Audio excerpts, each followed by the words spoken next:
নমস্কার।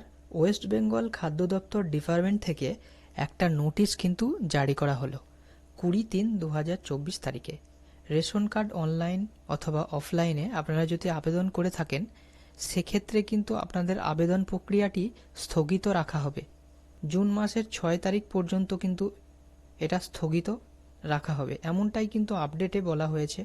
পুরো A to Z point কিন্তু আমরা এই ভিডিওতে আলোচনা করব, তাই এই ভিডিওটি পুরো দেখতে থাকুন। এই নোটিশটি আপনারা কিভাবে দেখবেন, তার জন্য আপনারা খাদ্য দপ্তরের যে অফিসিয়ালি ওয়েবসাইট রয়েছে সেই ওয়েবসাইটের মধ্যে আপনারা চলে আসবেন এবং আপনারা পেজটিকে একটু নিচের দিকে স্ক্রল ডাউন করবেন। তারপরে একটি জায়গায় আপনারা দেখতে পারবেন check status of ration card application, এখানে কিন্তু আপনাদের ক্লিক করতে হবে।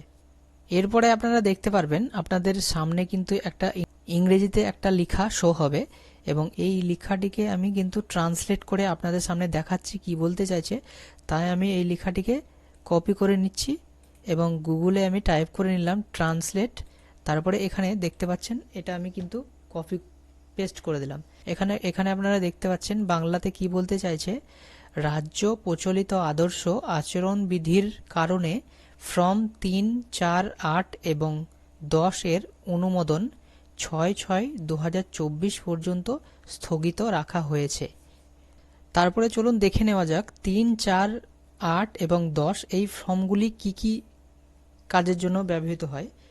প্রথমত 3 নম্বর ফর্মটা, যেটা হচ্ছে ফ্যামিলিতে যদি কারোর রেশন কার্ড না থাকে, একদম নতুন করে রেশন কার্ড যদি করতে চান, সেক্ষেত্রে 3 নম্বর কিন্তু ব্যবহৃত হয়।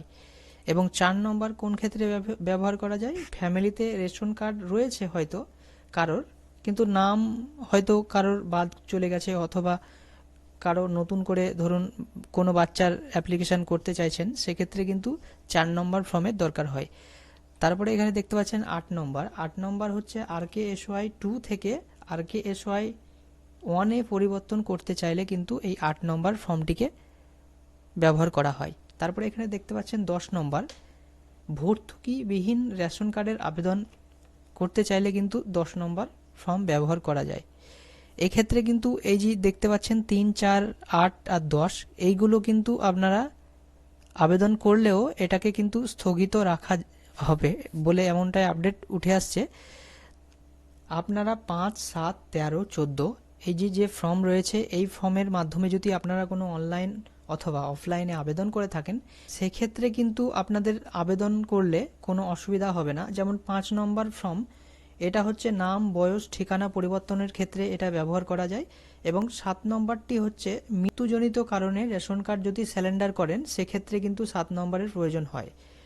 13 নম্বর হচ্ছে আংশিক পরিবারের রেশন দোকান পরিবর্তন এবং 14 নম্বর হচ্ছে একটি নতুন পরিবারে স্থানান্তরিতর জন্য কিন্তু এই 14 নম্বর ফর্মটি ব্যবহার করা হয়। বন্ধুরা, আপনারা আশা করি বুঝতে পেরেছেন এই আপডেটটিতে কি বলা হয়েছে। এই ছিল আজকের ভিডিওর মূল বিষয়। আপনাদের অসংখ্য ধন্যবাদ জানাই এই ভিডিওটি প্রথম থেকে শেষ পর্যন্ত দেখার জন্য।